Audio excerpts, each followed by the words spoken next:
Thank you. Everyone is already in their seats. The anticipation is so great today, so thank you. So today's meeting, the public portion is scheduled until 10:30, and afterwards the board will reconvene in executive session in the Tucson room. So again, I want to thank everyone for yesterday and especially last evening. I've never seen anybody haul so much swag out of one room.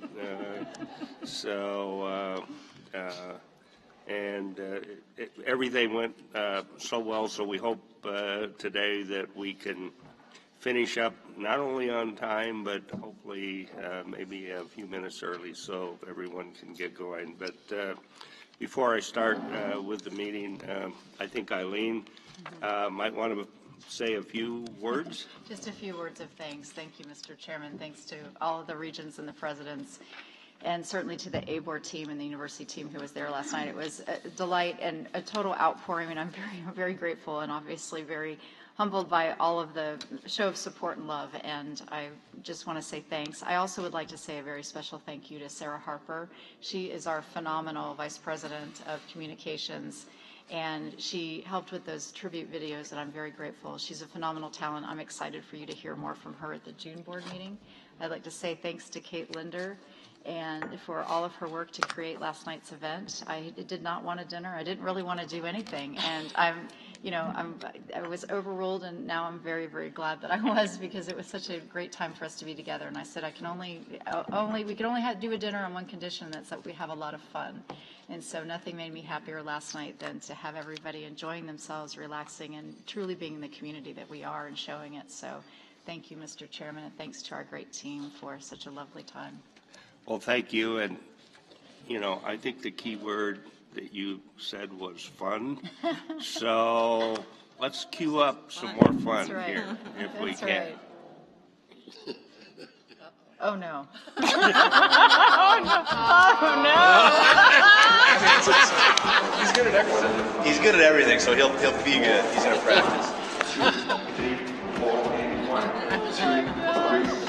Yes.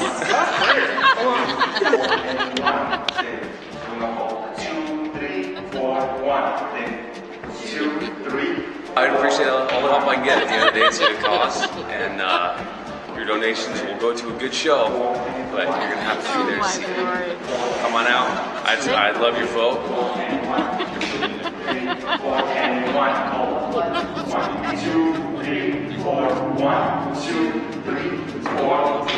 Oh, that's painful.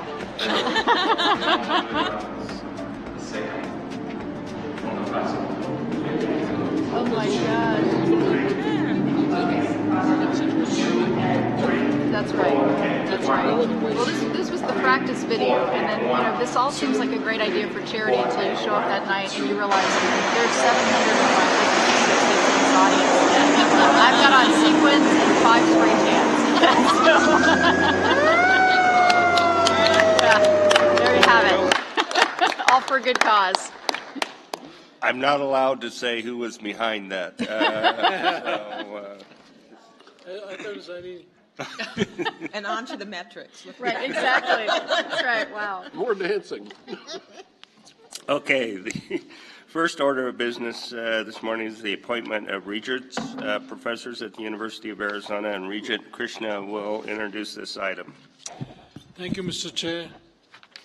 When we discussed this Academic Affairs Council meeting, and we thought President Robbins should get the privilege of in inviting those guys or talking about them, and then we can approve it. Mr. Robbins. Well, thank you. And talk about fun. This is going to be really fun.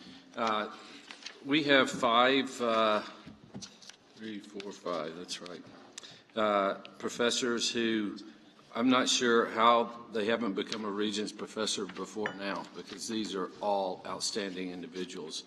I think I have 5 minutes, so I'll spend about a minute on each one. The first one's Robert Williams, who is the E. Thomas Sullivan Professor of Law and Director of Indigenous Peoples Law and the Policy Program. So all of you will know these people better than me, and Jeff is there to give me a lifeline in case we need color commentary. But Professor Williams is the authority on Native American but indigenous people's law, and is recognized globally for that leadership position. So, you know, like I said, I don't know why he hasn't become a Regents professor before now, but he is now. He was waiting for you. Yes, right.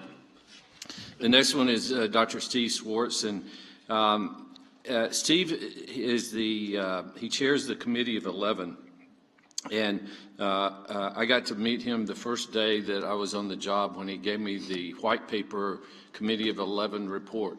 So I knew who he was immediately, and we can discuss that letter at some point. It's on the website, but we can go through it at some point. But he is a world leader in the study of enzymatic catalysis to understand how enzymes work, and he's great at understanding the basic science, but also translating it into how this atomic level control of enzymes works in the beating heart, and more specifically into hypertrophic cardiomyopathy, which is a leading cause of death in young athletes. And there's national screening programs with echoes and things like that. But most of the time when Hank Gathers was the guy from Loyola Marymount who died, and Reggie Lewis, they both had hypertrophic cardiomyopathy.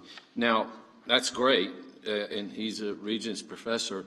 His wife, Jill Tardif, is a clinical cardiologist who treats, she's one of the world's leading clinical and researchers. They have joint research labs together. So she applies what they talk about at the dinner table at night and then go do in the lab into patients. So we got a real dual recruitment from Montefiore when Steve and Jill came. The next one is Dr. David Brashers. He is in the College of Agriculture and Life Science, and he basically proved the understanding of the cause of tree death on a massive scale, particularly in our ecosystem. And he's a world-renowned investigator of plant life, and particularly trees in arid environments. Alan Hamilton is the next from the College of Medicine. He's got an incredible life story that he was a combat surgeon in Operation Desert Storm. He's a neurosurgeon. He was a former chair of the Department of Surgery. He developed and revolutionized a stereotactic radiosurgery treatment of spinal cord tumors, which oftentimes can't be operated on. So he figured out how to use stereotactic approaches to that. And he also realized how important simulation was going to be in the education of aspiring physicians, particularly surgeons. The usual thing is, as Regent Krishna can say, when you're training, the paradigm was see one, do one, teach one operation, right? So that's a little dangerous, especially when you're trying to operate on spinal cord tumors. So he figured out early on and established one of the early simulation centers for surgeons here, and still runs that. And we've got a brand new building that we had hoped would be finished for this meeting, but next time, that's going to have a brand new huge simulation center in it. And then finally, Dr. Barbara Mills from the College of Social and Behavioral Sciences. She is a native specialist in Native American ceramics, and she's used that in applying these materials to understanding the social network theory to study how traditional Native American centers arose and thrived through computer analysis of the artifacts that led to recent publications detailing the history of the Southwest that had never before been assimilated by using I guess, Jeff, I would say the combining, it's the fourth industrial revolution, combining archaeology and computer science to better understand Native Americans. So I think I got in under 5 minutes, maybe a little more, but remarkable group of individuals. And we've got 50 more just like them. So it's like getting in the Hall of Fame, you got to wait your turn. Thank you, President Robbins. Questions to President Robbins or comments? So I do have a comment. So when you get Dr. Bashir's, I don't know when you'll see him, tell him that Chairman has this, I actually read this in an article recently, that trees grieve. So his whole thing about, arid conditions and all that, they're just, they just get tired, and, the other trees around them die, and then they just say, the heck with it. So That's why Jeff's here. That goes way beyond my domain expertise. Give off all sorts of signals that think there's really a problem here. So, you be sure and tell him he's going to get questioned a lot on that, on that theory. Yeah. Okay, thank you, Mr. Chair. I don't know why I said that, but Mr. Chairman, I move that the committee forward to the full board approval of the University's Arizona's request for the appointment of 5 Regent professors: Robert Williams, College of Law; Stephen Schwartz, College of Science; David Precious, College of Agricultural Life Sciences; Alan Hamilton, College of Medicine; and Barbara Mills, College of Social Behavioral Sciences. Is there a second? Second. Mr. Chairman, it's been moved and seconded for approval of these Regents professors. all those in favor signify by saying aye. Aye. Any opposed? Thank you. Thank you, Mr. Chairman. So the next item is Jennifer Pollock is here to present 2 items. I'll wait till you get seated. So we have proposed revisions to the ABOR bylaws. So Yes. please proceed. Thank you, Mr. Chairman. Mr. Chairman and members of the board office is asking that the board approve the proposed revision to the ABOR bylaws. Currently, our bylaws set forth who the officers of the board are. They include the chair, the vice chair, the secretary, treasurer, and assistant treasurer.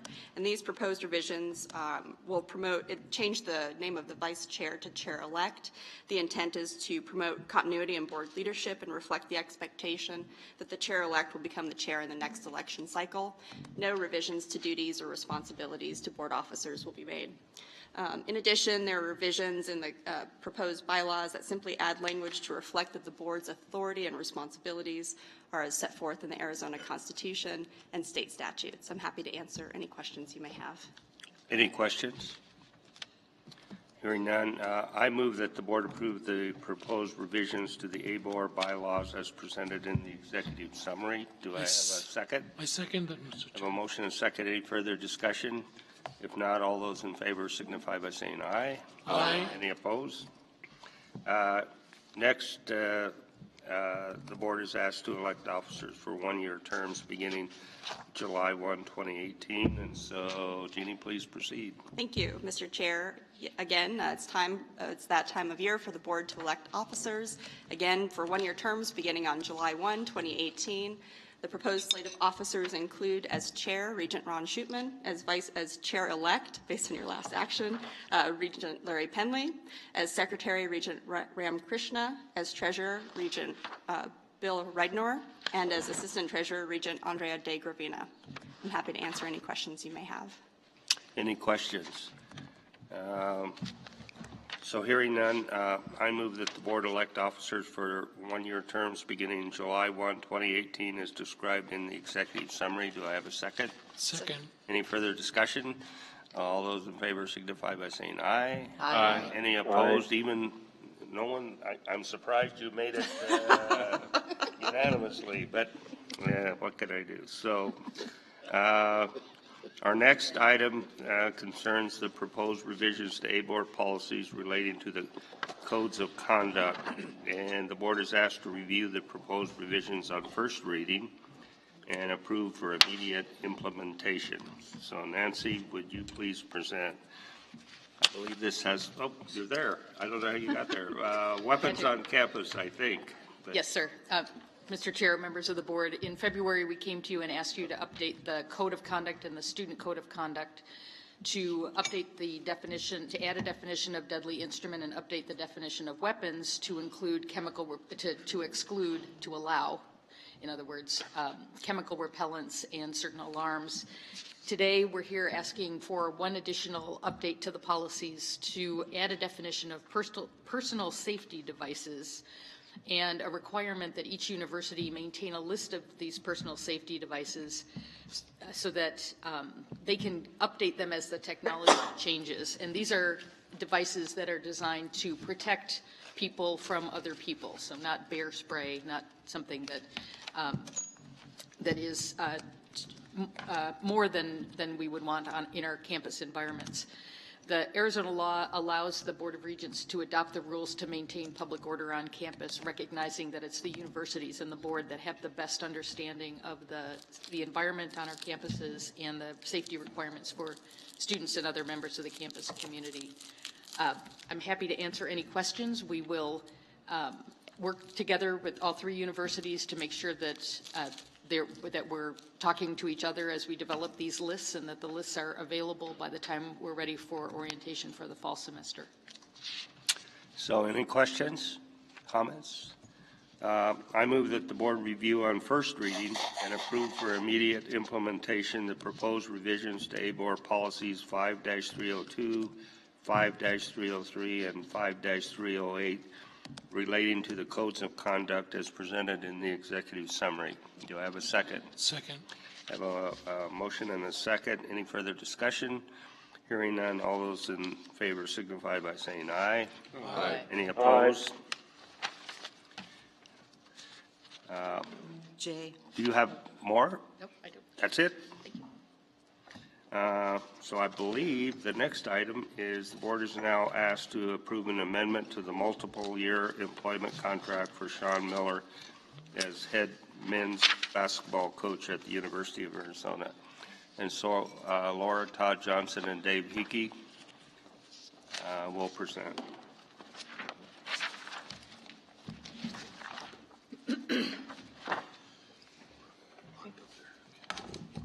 Good morning, Mr. Chairman and members of the board. We are here this morning to bring you a request to approve an amendment to the multiple year employment contract for the University of Arizona head men's basketball coach, Sean Miller. As you know, Coach Miller's contract runs through May of 2022, but this amendment addresses two items principally. The first is a provision that Coach Miller will forfeit a significant sum, to be exact, $1 million, if he is criminally charged for any crime that's related to his employment as the university's head coach, or if he's found to have committed a level 1 NCAA violation. And as you know, that's the most severe of the NCAA violation sanctions. Now, this forfeiture would be of the master limited partnership units that are being held for the benefit of Coach Miller. And these units comprise the longevity fund, and this was established to promote Coach Miller's long-term employment with the University of Arizona. The second provision of the university's proposed amendment to Coach Miller's contract is a new provision, and this relates to Title IX responsibilities. This amendment sets out Coach Miller's obligations and his responsibilities as a responsible employee under Title IX. It also sets out some reporting responsibilities, requirements, cooperation with any Title IX investigations, participation in trainings, and such. This addition is simply reflective of our move to include this provision in all of our coaching contracts. It's certainly not particular to Coach Miller. It's just a best practice that we're committed to.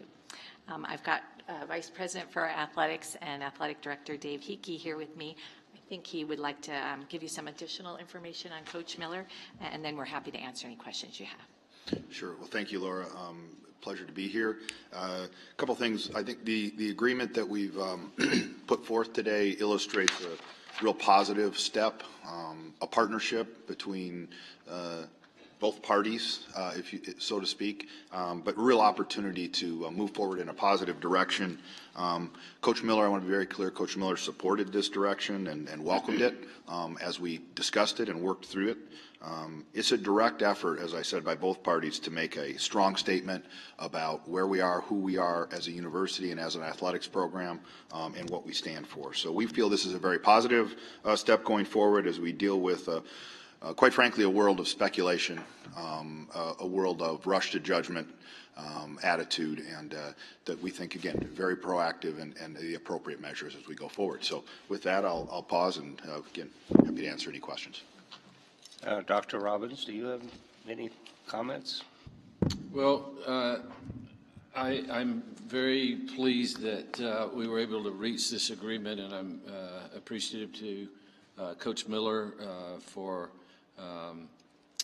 stepping up and shall we say, putting some skin in this ever-changing, fast-paced world of, as Dave said, accusations. He put his money where his mouth was, and we obviously supported Coach Miller through a very difficult time, and we look forward to him having great success and being our coach for a long time. And I appreciate the board support as Dave and I worked our way through this welcoming party to the university that you gave us. So I applaud Dave and Sean for coming together and bringing this, what I think is, could be a change in how we do contracts going forward. Thank you. Any other comments or questions? Regent Schutman. I'd just like to make a comment. Dr. Robbins, Athletic Director Hickey, Laura, and your team deserve a lot of credit. In these emotionally charged situations, it's very easy to get caught up in all of the hysteria. Rather than do so, this group was thoughtful, fact-based, and unemotional, very pragmatic in going forward.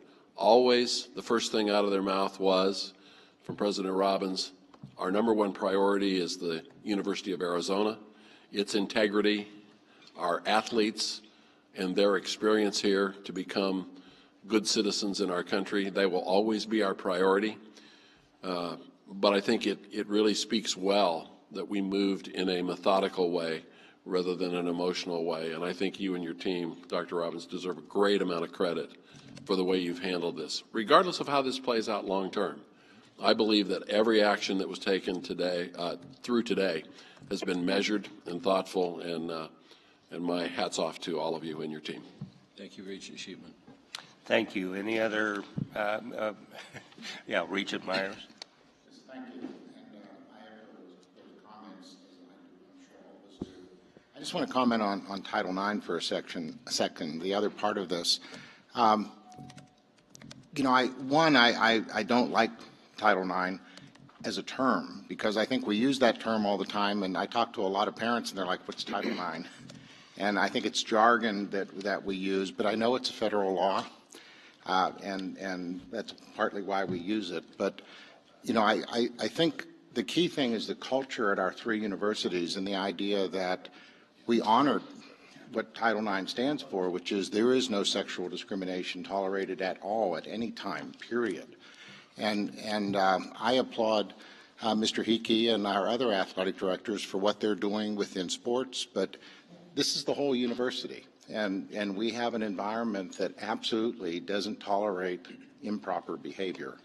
And I just want to say I'm proud of what this board's done, what our universities are doing in making sure we do what it takes to create that culture and that standard of excellence at our universities, that this is the way we are. And so I know we added some of that to the contract just because it's the right thing to do, but it represents this bigger effort on all of our parts to make sure we're doing the right thing and that everyone is behaving at our universities in an appropriate way. Thank you, Regent Myers. Any other comments or thoughts? Okay, I move that the board approve the amendment to the multiple-year employment contract for Sean Miller as head men's basketball coach for the University of Arizona as presented in the executive summary. Do I have a second? Yes, Mr. I have Chairman. a motion and Second. second. Any further discussion? Hearing none, all those in favor signify by saying aye. Aye. Any opposed? Thank both of you. We are very appreciative of all that you've done over the past several months in very challenging circumstances, and your everything you've done is very much appreciated by the Board of Regents. So thank you. Thank you, Mr. Chairman. Thank you, Mr. Chairman. Call Brittany up. Yep, we have legislative affairs. So the next item, and I'm going to have Regent Schutman introduce Brittany Kaufman. Thank you, Mr. Chair. You know, this is an ever-changing and dynamic team at the Regents, and when we lost Cody at the beginning of the session, we had our hands full with trying to figure out how we were going to engage this legislature and keep our priorities top of mind with the lawmakers. And that was something we looked at all kinds of options. So how could we just get through this session? Well, instead of that, we found a real pro in Brittany who came in on literally a week's notice and hit the ground doing things in a way that have been very impressive.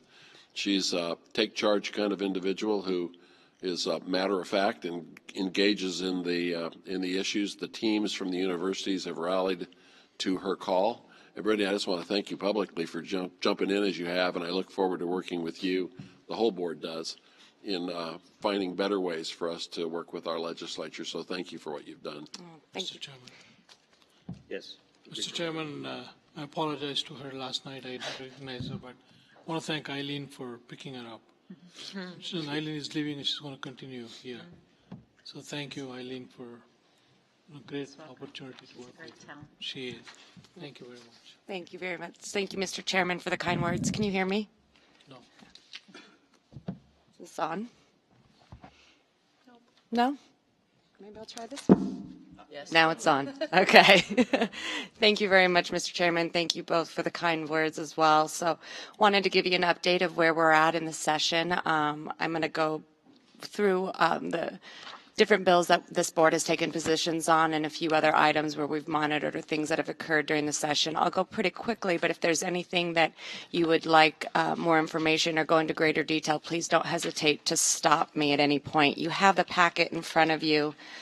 So we're just going to start with the non-lethal weapons bill, Mr. Grantham's bill. I think that most of you know maybe at this point that isn't going anywhere.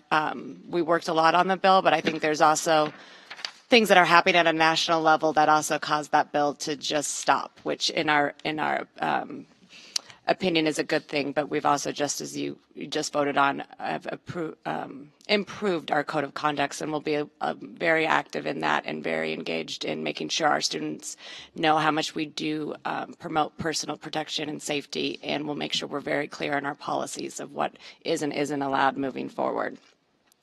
Mr. Boyer's 2563 is the free expression policy bill. That's also something we've spent a lot of time on working with Mr. Boyer. Representative Boyer has been great to work with. It was largely led by the Goldwater Institute, and they've made it known that for them is model legislation that they are using and exporting to other states. They were very complimentary to us in committee about how well our universities do in this area. So their point was they don't think it is a problem here. They're being proactive, but it is a national movement. Did have quite a bit of support. We had a couple amendments that, one that was offered in the House. Thank you. One that was offered in the Senate, and it's a technical issue right now, but it's in conference committee. But they were really good to work with us on a few things. There might be a few things later down the road we want to address. We'll see as once it's implemented how it plays out, if we need to come back and look at a few things. But again, they were very complimentary to the universities in this area.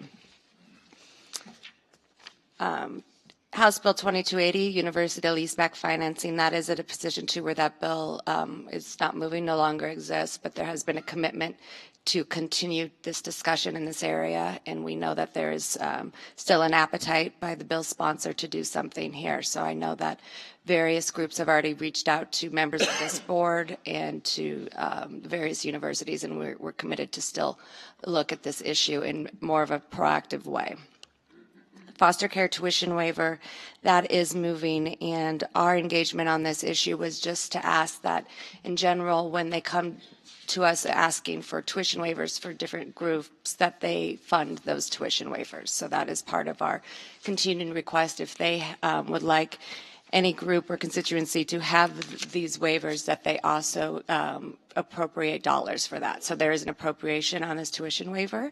So we do anticipate that that will move forward. That being in the same vein, the SB 1088 is the veterans tuition waivers that had a very high fiscal impact and note, and I think under that weight of that, what that appropriation would be, that bill did not move. The Western Interstate Commission for Higher Education was extended, so signed by the governor and extended, so that's good news for WICHE. I think you guys are all probably very much aware of Senate Bill 1390 and the companion bill. It was the extension of Prop 301. That was a huge thing that the legislature did in a bipartisan way, and it moved very quickly. I think it surprised many. And we were supportive, as we are supportive of those funds, supportive of K through 12 funding, and also supportive of the TRIF dollars that our universities get. The change in this is that there is no longer voter protected. When it was done at the ballot box, it was voter protected. And I think that means for ABOR and for our universities that we're going to have to be very diligent in explaining the value of TRIF, the return on that investment, and why it's a good thing for the state. So we have our work cut out for us. President Crow. And I make a comment relative to this one specific item. So we have more supporters than detractors, and our detractors have been defeated in all of their efforts to damage the institutions because their intent is ill will. People see their ill will. So these are not policy discussions. These are discussions about ill will. And so someone that approaches this now reconsideration of the TRIF, excuse me, the TRIF funding as a part of the Proposition 301 extension would have to go all the way back to the legislative intent. It was, in fact, the universities, as you're well aware, who were principal supporters of Proposition 301. And as a part of the effort of advancing Proposition 301, friends of the universities were significant contributors to the campaign for that proposition to be approved. Governor Hull at the time and other political leaders at the time felt that the program in and of itself should be broadly inclusive. There were a number of university activities that were included in that, and people who are not of ill will remember that. People who are of ill will not remember that, who are. And so my point here is that I want to make certain that there is a legislative intent history communicated over and over and over now that this is in the free and open political market. Nonetheless, it's still connected to the genesis. Even in the wording, it's connected to the genesis. Even in the bill that now is forwarding this, it's connected to the genesis. And the genesis was then and is now critically important. So I just want to make sure that we don't just fall into, oh, well, now it's subject to attack. Of course it's subject to attack by people who attack why we exist. And so, those are people for which there's, very limited options other than to continue to defeat their ill will. Richard Shubin. Brittany, can you confirm for everybody that the voter protections stay in place until 2021?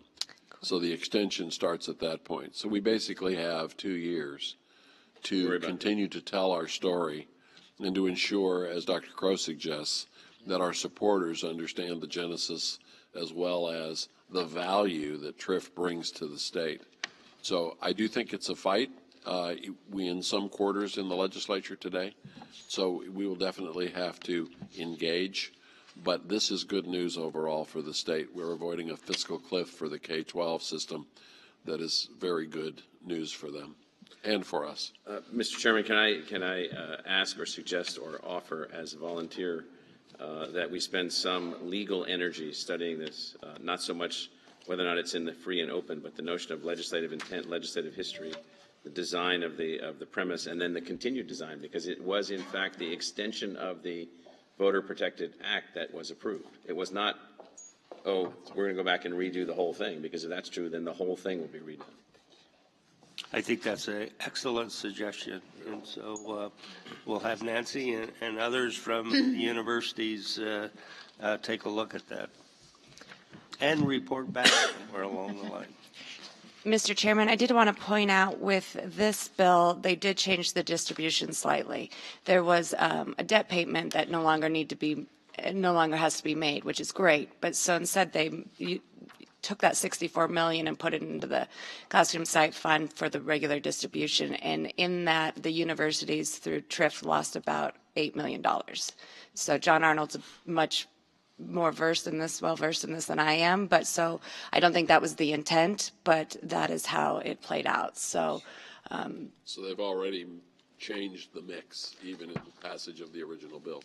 Dr. Crow. I was asked by the Chief of Staff of the Governor whether or not that was okay, and since that even in and of itself was not the exact purpose of the TRIF funding, yes, it's okay, because it was a political remedy secured at the last second in the allocation of the actual TRIF dollars. So they're for capital projects on various campuses, including ours. Once those are paid off, well, they're paid off. So it would seem reasonable then to divert those dollars back to something else. Okay. That's good to know. Thank you. Senate Bill 1422, Senator Griffin's bill. The biggest thing with this at the end of the day, we got quite a few amendments, but what this largely does now is create a little more work for this board. All the fees now will have to come before this board. So not just academic, a lot of just the general fees. Now, I imagine you'll get some big pamphlets, maybe some a little more work for y'all to look at these various fees, but that was that senator's desire, and it was signed by the governor. So I'll touch on a few other things to wrap this up, but that might be a little more work that you guys will have on your plate now. Dr. Crow. That means all fees, whether or not they were approved in the past, each year? That's my understanding. That's not possible. Well, it says all fees, any changes in tuition or fees. Before it was anything under $100. There was changes. Therefore, not all. Well, we'll look at that, but I do think it is going to require this board to look at a lot of fees. But is the word changes? Correct. So therefore, changes. not all. Not all. As long, but if they change, as they do a lot. That does help. Yes. I think the board, many of you are aware that, again, there was another, Mr. Fincham had another bill to look at the way this board is structured and operates. And it was a striker, nearly 300-page striker that was heard in Natural Resources. So President Klein did a great job in testifying to talk about, if we want to talk about governance, that is a conversation to be had, probably not in the Natural Resources Committee with a 300-page striker. So that bill is not moving as well.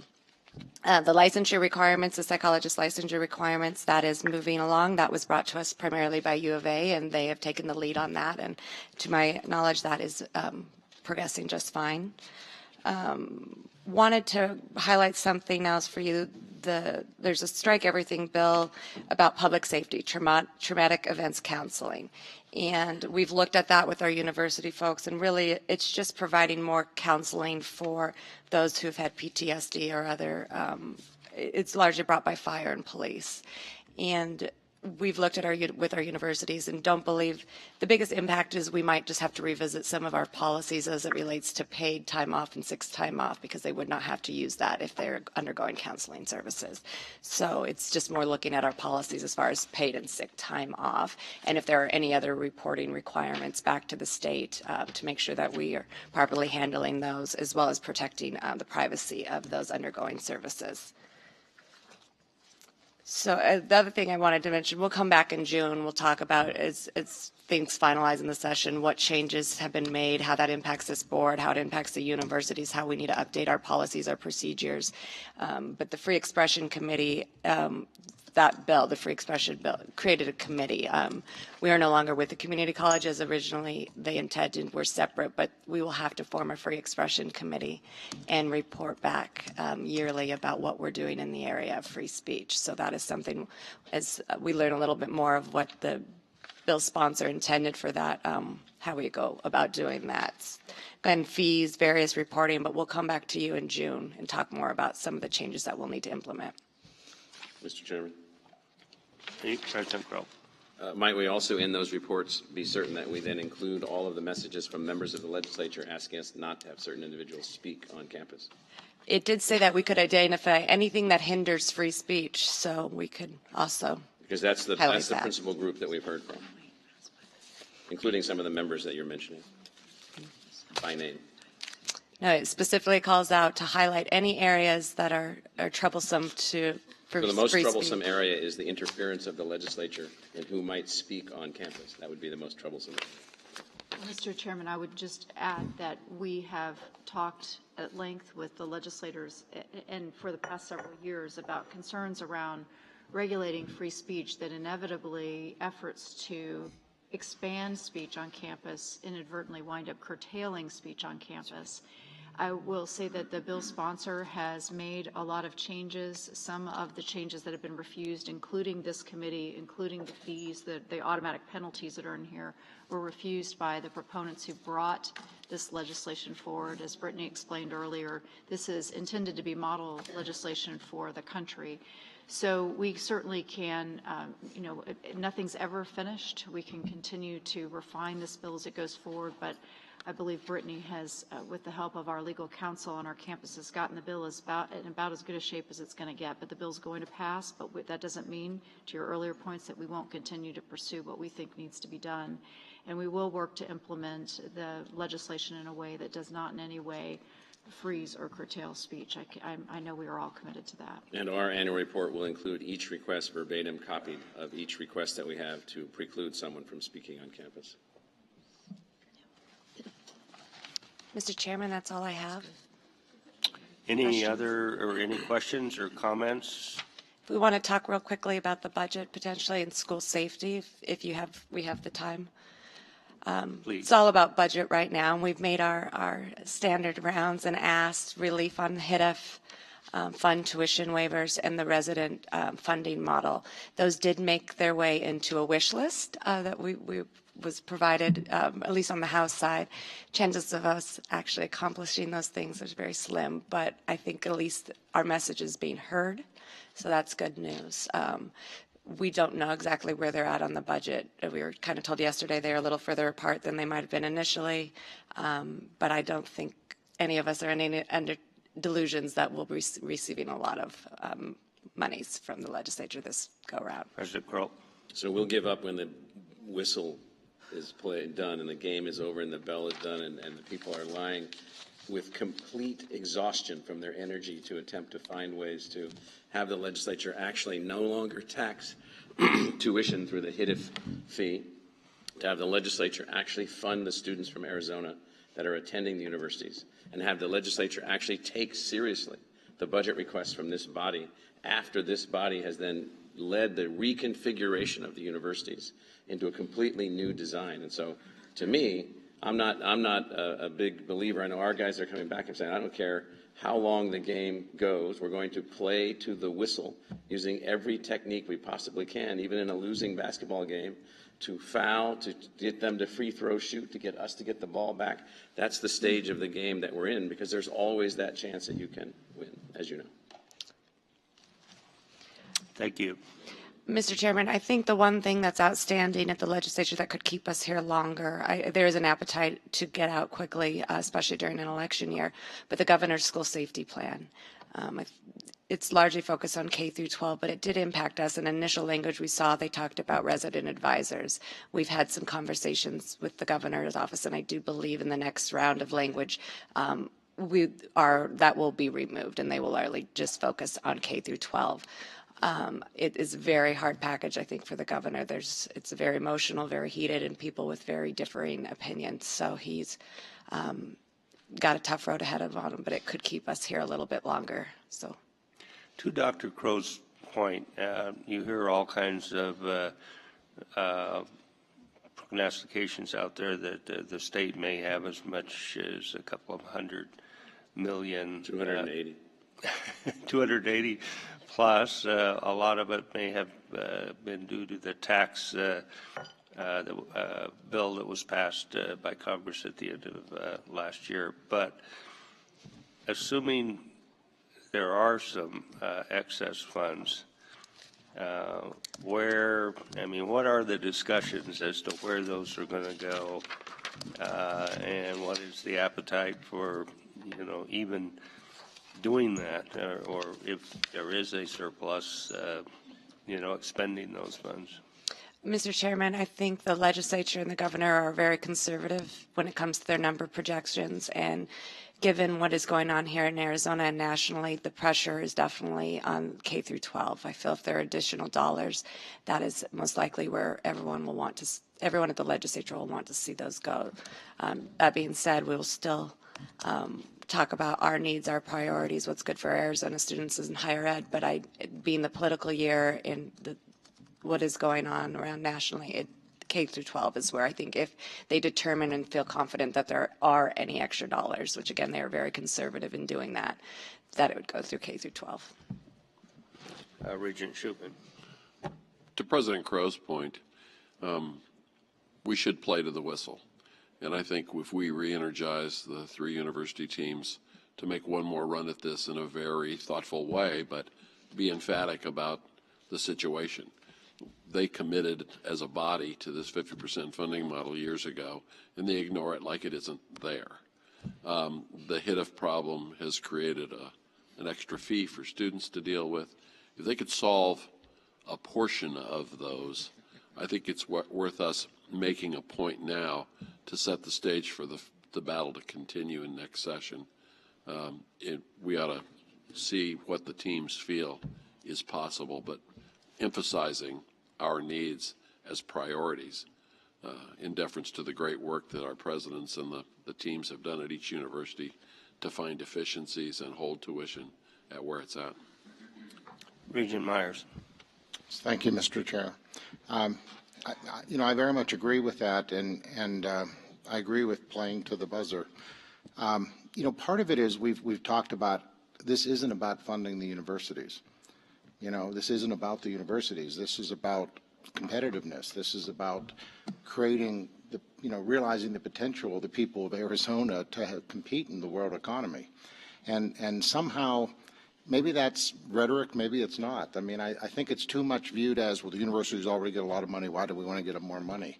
It's on the wrong plane of discussion. This is about how's the state more competitive. And I saw a chart the other day that was talking about the 50 state initiatives focused on education, and Eileen, you've been such a leader here in terms of both community colleges and university degree attainment for our population. What struck me about the chart is we're all excited about this program we put in place, which isn't getting much funding anyway, but we have, if I read the chart correctly, we're tied for the lowest target among the 50 states. So this thing that we're bragging about and saying we're coming together to try to educate more people in Arizona and be more competitive, the target we set for ourselves is less aggressive than 49 other states' targets that they've set for themselves. So, we're just missing this sense of competitiveness, and that, we're not entitled to the lifestyle we have. We're not entitled to, being who we are. We have to work for it every day. And so this isn't funding the universities. This is investing in the people of Arizona so that we have a chance to be competitive. And, as part of fighting this to the last buzzer, I think we need to get that across. Excellent. Thank you, Regent Myers. Well spoken. Any other thoughts or comments for Brittany? Thank you. Thank you, Mr. Chairman. So our next item is the student regent report, and I always enjoy the slides. I hope you have slides. I don't know. We do. Yes, we most certainly do. So thank you, Mr. Chairman. And so once again, this is our series in the Student Region Report. And so our first person, I'll hand it off to Regent de Gravina to begin. Thank you, Regent Carriega and Mr. Chairman. Something that the Regents were able to do in early February was attend Hamilton, the Broadway hit. I always like to say that Regent Carriega and I always joke about that we're always in the room where it happens. And so I guess you could say that we're doing that right now, except it's public. So next slide. Also, early in February, we had the opportunity to have the Student Leadership Forum, where President Klein organized all the associated student bodies, and we were able to come together and discuss matters that the board's currently addressing, kind of gauge the opinions of the student leaders, and also work on like an action plan moving forward in means of communication between us as student regents, the board, and student governments. And so we really hope that these discussions continue because they're very important to make sure that we have that continual line of communication and making sure that precedent is set from here on out. Thanks for being my clicker. So a really awesome opportunity that I had was to meet with the UT student regent, Castro, from the University of Texas, San Antonio. And he came to my student regent office at ASU, and I took him around campus, and we exchanged some best practices of what it's like to be a student regent and maybe some of the obstacles that he runs into, and how they do it in the state of Texas is a lot different than here. There's only one student regent. Their term is 1 year, and they are voting that first year. So talk about a whirlwind and how they have to perform very fast, where here we have a year of training, as I like to say. So something that I thought was really interesting is that he hopes to someday develop a conference where all student regents can come together and share those best practices. And I told him, keep me in the loop on that, because I think it's going to be a really awesome opportunity for student regents to come together and work on these initiatives and best practices together. Then Regent de Gravina, or Regent Krishna, and I joined President Crow, Dr. Wilkinson at the ASU Founders Day celebration on March 21st. Arizona State University annually celebrates the vision and the contribution of the founders of the institution. This signature event has taken place since 1964 and is a tradition known as ASU Founders Day. ASU faculty, staff, alumni, and advocates who exemplify the pioneering and innovative spirit of ASU's founders are honored with Excellence in Achievement Awards at this event. The evening had many honorees from Nancy Gonzalez, Gerald Hyatt, Ariel Anbar, Robert E. Page Jr., Sambo Dull, Missy M. Farquet, and the Fulton family. So once again, congratulations to all those who were honored for their significant contributions to higher education at ASU. Oops. Wonderful. So on March 27th were the tuition hearings, and I was able to attend this. This was my first tuition hearing as a regent. And so as student regents, we'd like to thank the university presidents for their thorough descriptions and proposed plans, and that the transparency that was brought forth through this process to get to these successful outcomes. And so we were happy to see that kind of effort, and it was a really great first experience as a student regent. Then the day after, on March 28th, I took a campus visit of the NAU Flagstaff campus. I started out the morning touring the Mountain View Residence Hall with Rich Payne, the Executive Director of Housing and Residence Life at NAU. As a member of the Greek community, I took a particular interest in visiting Mountain View Residence Hall because of the great number of Greek-lettered fraternities and sororities that are housed in the Residence Hall. While there, Rick showed me around the hall and gave me a look into the standard room there and the standard chapter room for the fraternities and sororities. Afterwards, I had the opportunity to meet with President Chang before my lunch break, and then in the afternoon, I toured the Pathogen and Microbiome Institute, the PMI, with Regents Professor Dr. Paul Keim, Associate Director of Training and Education Corps, Dr. Dawn Bridswell, and undergraduate research student Shelby Hutton. PMI is a research-driven joint institute that combines the academic genomic research focus of NAU and translational genomics capacity of TGen. I don't have a degree, so I can't necessarily tell you what that means, but it was fascinating. And so PMI is internationally renowned for its work on ongoing collaborations with various government agencies and institutions. The Institute offers graduate and undergraduate students to participate in active research in the labs, and this gives students hands-on experience and further development of the workforce in the areas pertaining to research. So thank you, President Chang, and thank you, Christy Farley, for helping set up my visit. And this is a view of the outside. It just looks very beautiful. You know, in my email when I got there, it said, you know, be sure to pack for warm weather. And walking around, you know, it was just really nice. But you know, I really needed the jacket in the evening. But so thank you.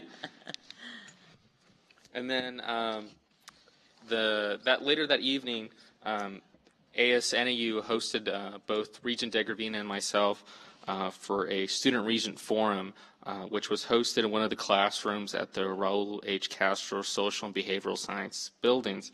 And then fun fact, Raul Castro is the first and only so far Hispanic governor of the state of Arizona. And so at this forum, we engaged with the NAU students and had the opportunity for them to get to know us and sort of get to know the functions of the board and how students are involved at the decision-making table. At each board meeting, Regent Carriega and I have the opportunity to sit down and have another dinner with the student leaders from each of our universities to discuss the awesome initiatives that they're taking on at their respective campuses. And I think they were able to summarize what they were, or what they are up to yesterday at the meeting. But what was really great was that we were able to meet the incoming student leadership, and I just want to say I'm looking forward to working with them all as I move up into my voting year as regent. And we, as we have stated previously, we're really just looking forward to making these events even more impactful and walking away feeling like we have some action items to take to our respective campuses. So we appreciate your time. Oops. And then the last part is updates to the Office of the Arizona Student Regent. And so we continue to make progress on the development of Student Regent Protocol. A Student Regent Handbook will be published in June and will include a history, roles and responsibilities, best practices, contacts, and resources to aid future student regents as they come onto the board and take on the challenges of this office more effectively. We are also working with the senior associates to the presidents and the provost to develop standards for awarding of academic credit, the selections process on each campus, and then office space and travel. And so with that, Mr. Chairman, we stand for any questions. Any questions or comments? I'd like to compliment you on everything you do. I think, you know, it's tremendous to have the specificity of what you're doing, and that you get around to all of the campuses and meet with as many student leaders as you do. So thank you. Well, thank you. And if we find any more dancing videos of anyone at this table, we'll be sure to include those in the next one. So thank you. We want to see a dancing video next time. All those have been purged. We'll find one of Regent Carriega before the June board meeting. So with that, that concludes our report. Thank you. Thank you. So speaking of dancing videos, next we have Lynn Nadal. Thank you, Mr. Chairman. This is the faculty report, which was sort of agreed upon consensus agreement at their lunch yesterday of the faculty from the 3 universities. To start, faculty want to express their support for 2 things that have been discussed already at the meeting, namely the 50-50 funding model, which is really the best way forward as far as we can tell, and also for Regents' oversight in the area of coaches' contracts. We think that's important. Faculty work with and nurture students every step of the way, of their way, every day. We're the ones in the trenches delivering quality education in response to the multifaceted challenge of educating more Arizonans. Given our stake in this effort, we encourage Regents to engage faculty in upcoming discussions aimed at developing a new, potentially multi-year tuition setting process. This is something the faculty should also be engaged in. We commend the Regents for all they and the university presidents as well have done to support DACA students. They're an integral part of our diverse community, and they absolutely they deserve our support. Diversity brings with it questions about equity, however. We encourage the Regents to put pay equity and other forms of equity on their agenda for the near future. This is an important issue. And if we're going to have the kind of sort of tolerant community that we want, where everybody is treated with respect, we're going to have to pay more attention to pay equity and other forms of equity on our campuses. Faculty greatly appreciate Regents' concern for campus safety, but also for safeguarding academic freedom by considering and we hope ultimately approving a revision to ABOR guidelines in that area. We've got a little bit of fine-tuning to do, and hopefully we can finish this task by the next ABOR meeting. At which time there'll be a new person, likely Professor Joya Woods from NAU, I think sitting in the back there, who will likely be the new AFC chair as the chairmanship rotates to NAU after the 1st of June.